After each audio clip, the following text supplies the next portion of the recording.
Olá pessoal, agora vamos abrir aqui um canal de perguntas e respostas, onde a sua dúvida pode ser a dúvida do outro, então fique à vontade para me perguntar, o que você precisar, eu estou aqui, pode perguntar.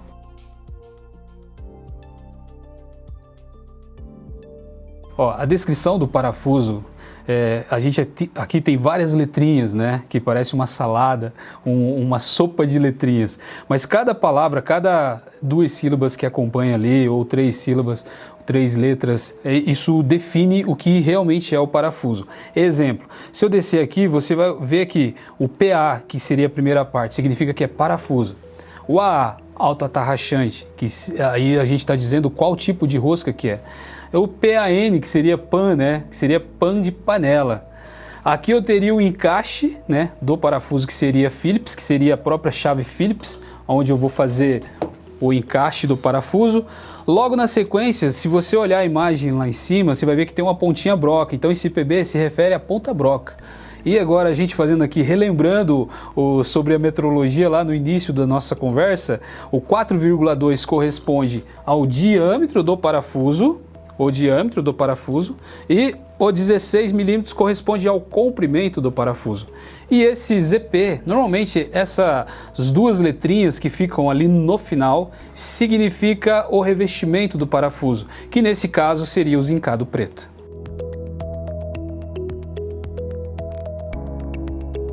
Quando a gente olha para os parafusos que existem hoje, existem vários parafusos com diversas cores, como a gente falou ali em revestimento. Existe o parafuso zincado branco, que ele tem um aspecto prateadinho. A gente tem ali o parafuso bicromatizado, que ele tem um aspecto dourado. E a gente tem aqui o parafuso enegrecido da têmpera, significa que ele não teve revestimento nenhum. No zincado branco, ele é essa cor, essa tonalidade no aspecto prateado, por ser o processo de zincagem branca, que seria o processo eletrolítico, que seria a primeira camada com uma única camadinha só de cromato, uma camada mais simples. Quando ele é bicromatizado, ele leva para o aspecto mais amarelado. Ah, mas os parafusos que existem ali nos móveis, a maioria desses parafusos são bicromatizados, por quê?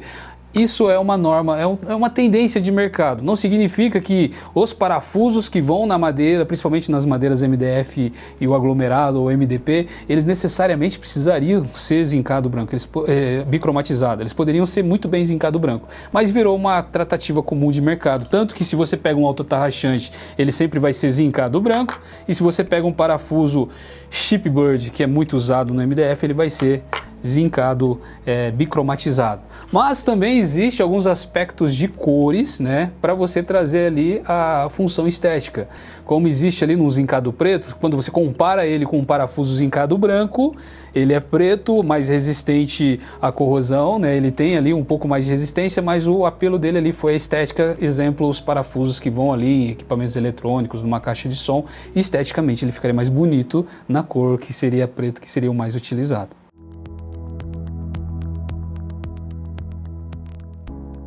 Os parafusos utilizados em marcenaria, principalmente para a gente montar a caixaria, né, do armário na marcenaria, é o famoso bicromatizado Shipbird, tanto cabeça chata para montagem e tanto os cabeças chatas para montagem, não estava mostrando para você, agora você está vendo, e os parafusos cabeças flangeadas, tá?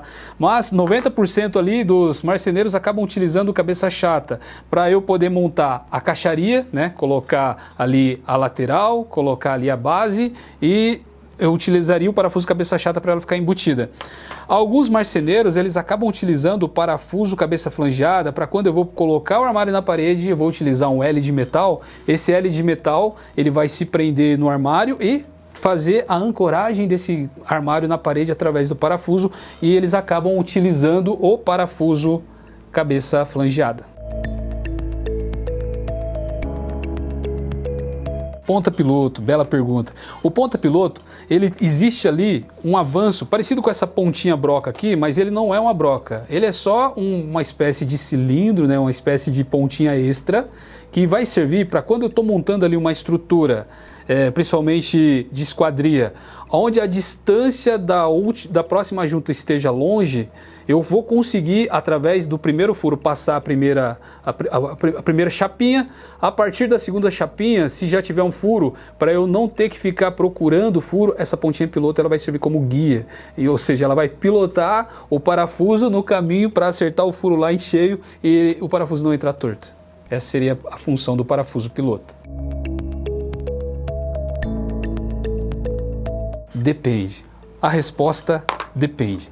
Quando eu falo de parafuso sextavado, o que vai realmente determinar a capacidade de carga dele vai ser a classe de resistência do parafuso. É como se eu pegasse esses 3 parafusos. Parafuso aqui eu tenho um parafuso grau 5, eu tenho um parafuso sextavado grau 2 e eu tenho aqui um parafuso sextavado métrico em 5.8. Desses 3 parafusos, o que mais aguentaria a carga seria o parafuso de aço enegrecido da têmpera de grau 5. Esse seria o parafuso que mais resistiria. Mas numa aplicação, um dimensionamento de carga, se você compara um parafuso sextavado com um parafuso, por exemplo, rosca-máquina mesmo, só que mais fininho na cabeça panela, óbvio que esse parafuso você vai ter mais opções de dimensões de diâmetro que vai te dar flexibilidade no seu projeto para você escolher mais carga. Agora, quando eu pego esse parafuso rosca-máquina, mas ele não é sextavado, é cabeça panela, eu tenho uma limitação de tamanho. Ele vai chegar até o M8 na maioria das vezes e existe no mercado talvez o M10, mas que não é muito utilizado. Agora já um parafuso sextavado eu tenho ele desde o M5 e vai até M24, 32, dependendo até da aplicação, posso até criar parafuso especial para um M36. Não quer dizer que ele só o fato dele ser sextavado vai definir a carga dele. Vai depender da classe ou do grau de resistência dele para ver se ele vai ser resistente na aplicação. Aí depende de novo a palavra. O que vai definir o tipo de cabeça? A aplicação. Se eu utilizo o parafuso, em um dos exemplos que eu usei ao longo aqui do curso, né, que a gente está passando, numa estrutura de distribuição de energia, onde você tem ali chapas de aço pesadas, com comprimentos de altura gigantescos, ali eu preciso escolher um parafuso específico, que seria um parafuso estrutural. Aí existe uma norma construtiva de estrutura metálica que define o tipo do parafuso, que essa norma é conhecida como ASTM. Mas eu estou criando ali só um suporte para eu prender a minha lixeira em casa. Ali, a cabeça do parafuso que eu vou determinar pode ser um parafuso de cabeça sextavada, pode ser um parafuso de cabeça panela, porque eu vou prender aquela estruturinha de uma lixeira no meu portão através de uma porquinha. E ali, necessariamente, eu não precisaria escolher entre panela ou sextavado, vai depender do meu gosto. Mas se eu preciso que esse parafuso fique embutido, aí sim eu já preciso ver qual o tipo de cabeça que vai embutir dentro dessa aplicação. Ou quando eu vou utilizar um parafuso onde eu não possa ter obstáculo. Exemplo, esse parafuso francês. Se você olhar, ele vai ter aqui um quadradinho, né, interno, depois da cabeça, que vai criar um travamento na madeira. Porém, depois que ele estiver travado na madeira, eu tenho um acabamento que eu não tenho nenhum tipo de obstáculo. Principalmente em porteiras, carrocerias de caminhão. Agora, se eu coloco esse parafuso numa carroceria de caminhão, eu estou criando quinas aqui que, ao passar, pode ser obstáculos que pode atrapalhar aqui a minha aplicação. Então, a resposta da pergunta é: depende da aplicação.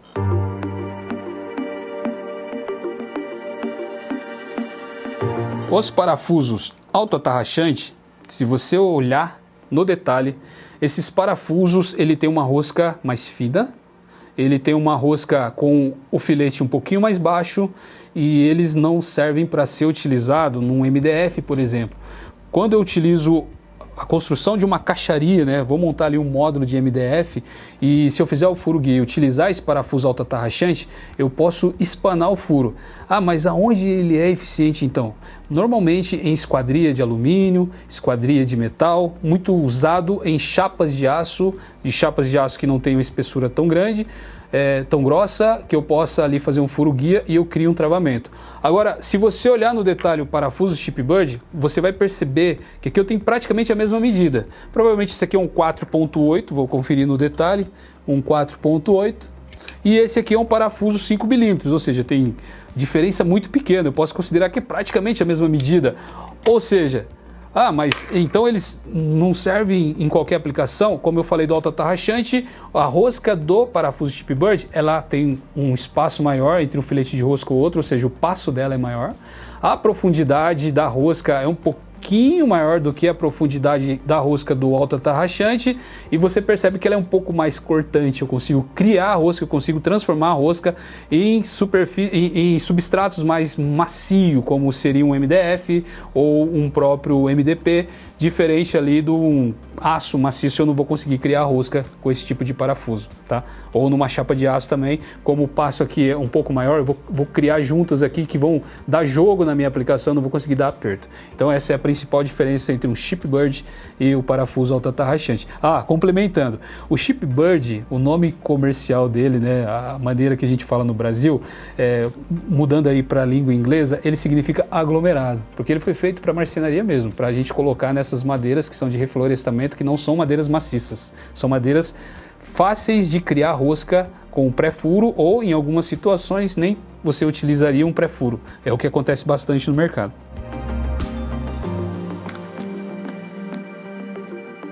Sim, boa pergunta. Os parafusos cabeça panela ou cabeça chata, chanfrada, né, ou escariado, como chamam por aí, eles têm nas fendas simples e nas fendas Phillips. Sendo fenda Phillips, dependendo do tamanho da cabeça do parafuso, né, se ele for um parafuso bem fininho, um parafuso de 3.0, por exemplo, na linha do Chip Bird, o encaixe vai ser diferente de um parafuso 4.0, 5.0 ou até um parafuso 6.0. O que muda? O tamanho do encaixe da ponteira. Por exemplo, aqui eu estou com uma chave de Phillips com PH2. Aqui eu encaixo ela perfeitamente, né, nesse parafuso, sem nenhum tipo de chance de eu escapar, porque ela está totalmente conectada, né, na cabeça desse parafuso. Mas se eu estiver utilizando um parafuso mais fino, eu necessito que essa ponteira Phillips também seja menor, que seja ali um PH1. Para quê? Para ele encaixar perfeitamente. Se eu coloco esse PH2 numa cabeça de parafuso PH1, eu posso criar ali o espanamento da cabeça desse parafuso. Então, sim, tem relação. Depende do tamanho do parafuso, né, do diâmetro do parafuso, da cabeça desse parafuso que vai ter e qual que vai ser o encaixe. Sendo o encaixe PH2, você precisa usar uma ponteira PH2. Sendo o encaixe PH3, tem que usar um encaixe PH3. Qualquer situação que você utilizar uma ponteira diferente, você pode criar o espanamento da cabeça do parafuso.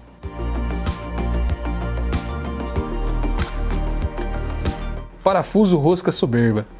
Todos os parafusos formadores de rosca no jargão hoje do mercado, todos eles a gente poderia chamar de parafuso rosca soberba, né?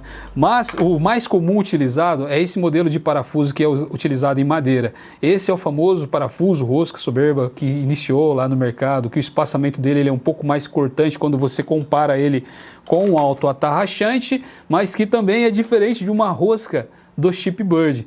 Então esse aqui seria o verdadeiro rosca soberba, mas o mercado considera que todos os parafusos que são formadores de rosca, que a gente chamaria de autoatarrachante, rosca soberba, ou próprio parafuso Chip Bird, todo mundo acaba chamando esses parafusos de rosca soberba. Mas o conceito iniciou nesse parafuso sextavado que foi colocado para ser utilizado em madeira.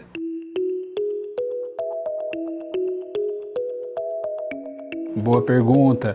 Lá voltando o vídeo um pouquinho, se você ver a parte onde a gente fala do rosca parcial e do rosca inteira, principalmente nos parafusos sextavados de rosca máquina, aqui a parte onde fica sem rosca, onde a gente vai ter ali duas juntas fazendo o travamento, eu tenho mais resistência nesse parafuso se a parte que eu vou fazer ali o cisalhamento do parafuso, se não tiver rosca, eu tenho mais resistência nesse parafuso. Essa seria a função para esse tipo de parafuso rosca máquina.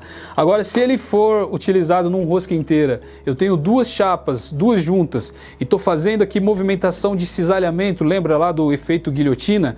Se eu estou com as duas juntas aqui no meio da parte onde existe o filete de rosca, eu posso nuclear aqui uma fragilização, porque eu tenho um ângulo aqui bem fechado, e ali vai ser o meu ponto de início de ruptura. Então, quando a rosca máquina, sendo parcial para uma montagem, necessita de altas capacidades de carga, é obrigatório que eu utilize ali um rosca parcial. Dando como exemplo novamente o próprio parafuso estrutural A325. Esse parafuso para construção de estrutura metálica, eles por norma, para eu fazer a montagem, toda a parte onde vai criar o cisalhamento, né, o corte, o movimento tesoura do parafuso, aquela partezinha ali que vai fazer força, tem que estar sem rosca.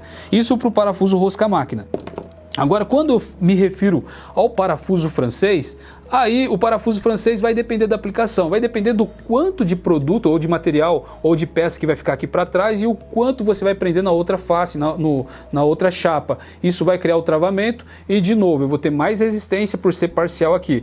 Mas isso aqui é mais um padrão de mercado, não vai estar muito voltado à resistência, porque esse parafuso não são para altas responsabilidades.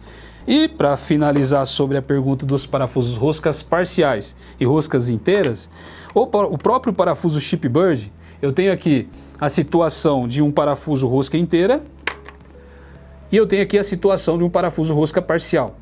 Quando eu utilizo esse parafuso rosca parcial para eu montar ali uma caixa de armário, aonde eu tenho aqui a lateral do armário e aqui eu tenho a prateleira, fazendo neste movimento aqui, ó. Se eu tiver rosca até o final, a hora que eu vou fazer esse parafuso puxar essa peça, automaticamente essa rosca não vai deixar essa base, essa prateleira encostar totalmente nessa lateral. O que vai acontecer? Eu vou ficar ali com um vão no armário, entre a base, entre a prateleira e a lateral, eu não vou deixar isso acontecer. Quando eu tenho ele em rosca parcial, eu consigo automaticamente puxar, aqui continua puxando, mas aqui é praticamente girando em falso. É como se eu tivesse espanado o furo da lateral e mantido a rosca da prateleira que está fazendo puxar essa prateleira aqui, para eu prender na lateral.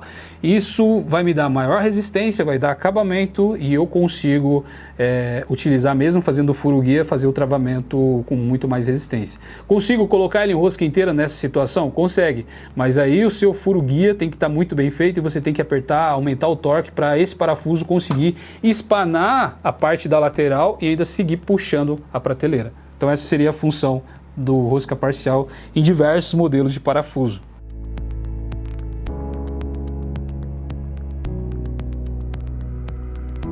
Aí entra normas, que a gente tem normas americanas e temos normas britânicas e temos a ISO, que é um sistema alemão, que na maioria dos casos, principalmente no Brasil, a gente acaba falando em milímetro, a Europa acaba falando em milímetro, mas ali na parte americana utiliza polegada. Sendo em polegada, a gente vai ter a opção do NC e a BSW do britânico. Isso veio para o Brasil, então a gente tem as duas opções no mercado brasileiro por simples costume, paradigma, tabu. Não necessariamente eu precisaria usar um parafuso polegada no Brasil e não necessariamente eu precisaria utilizar um parafuso milímetro. Eu poderia escolher uma das duas opções porque elas têm grau e classes de resistência similares de aplicação.